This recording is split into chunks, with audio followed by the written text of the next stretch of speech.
Hello my spiritual seekers. आज का हमारा विषय है श्री कृष्ण की बांसुरी की कहानी।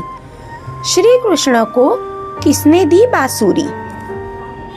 आज हम जानेंगे पौराणिक रोचक कथा।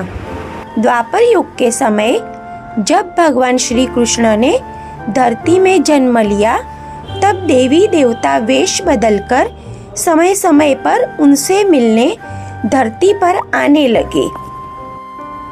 श्री कृष्ण से समय समय पर मिलने वाली इस दौड़ में भगवान शिव जी कहाँ पीछे रहने वाले थे।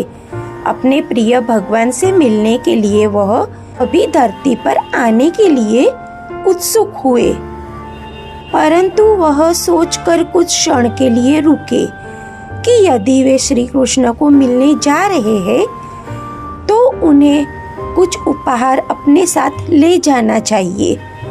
अब वे यह सोचकर परेशान होने लगे कि ऐसा कौन सा उपहार ले जाना चाहिए जो भगवान श्री कृष्ण को प्रिय भी लगे और वह हमेशा उनके साथ रहे।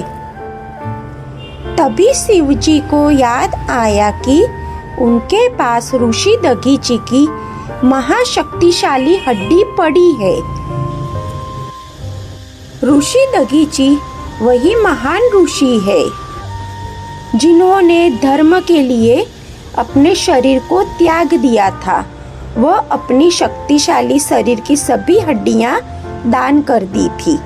उन हड्डियों की सहायता से विश्वकर्मा ने 3 धनुष, पिनाक, गांडीव, सारंग तथा इंद्र के लिए वज्र का निर्माण किया था।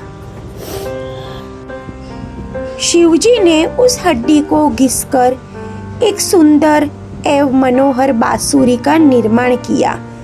जब शिवजी भगवान श्री कृष्ण से मिलने गोकुल पहुँचे तो उन्होंने श्री कृष्ण को भेंट स्वरूप वही बांसुरी प्रदान की, उन्हें आशीर्वाद दिया।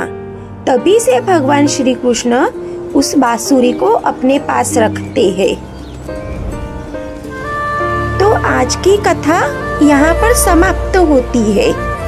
मोरल ऑफ द स्टोरी, इस कथा से क्या निकल कर आता है? आखिर यह शरीर मरने के बाद 5 महाभूतों में विलीन हो जाता है, तो फिर इस शरीर से मोह क्यों? साइंस कहता है जब हम हमारी बॉडी दान करते हैं उससे 8 लोगों को जीवन दान मिलता है तथा हमारे कई अन्य ऑर्गन्स कई लोगों के ऑपरेशन करने के लिए काम आते हैं। इस तरह हम मरकर भी लोगों में जिंदा रहते हैं, तो फिर इस मरे हुए शरीर का मोह क्यों? ये मरा हुआ शरीर कई लोगों के काम आता है, तब हमें अवश्य आशीर्वाद ही मिलता है, पाप या बद्दुआ नहीं। यह अंगदान, बॉडी डोनेट करना, यह भी पुण्य का ही काम है। जाते जाते 2 मिनट का कुछ आध्यात्मिक ज्ञान बांटना चाहूंगी। कई बार परिजन सपनों में कनेक्ट नहीं हो पाते और आत्मा कांटेक्ट नहीं कर पाती, तब वह कोई आध्यात्मिक ज्ञान से उन्नत व्यक्ति के पास जाती है और उस व्यक्ति की जागृत अवस्था में भी उसके अवचेतन मन तक अपनी बात पहुंचा पाती है। अब आप समझिए कितना जरूरी होता है जीते जी एक दूसरे को समझना, वरना आत्मा को एक लंबा समय लग जाता है आप तक अपने मन की बात या भावनाओं को पहुंचाने में। भविष्य के गर्भ में छुपी कोई बात अगर हमारे लिए जानना बेहद जरूरी है, तब भी आत्मा हमें बार बार कांटेक्ट करने की कोशिश करती है। अक्सर कोई बिगड़ा रिश्ता, आत्मा उसे सुधारने की चाह रखती है। आत्मा सपनों द्वारा हमारे मन के दरवाजे पर बार बार दस्तक देती है।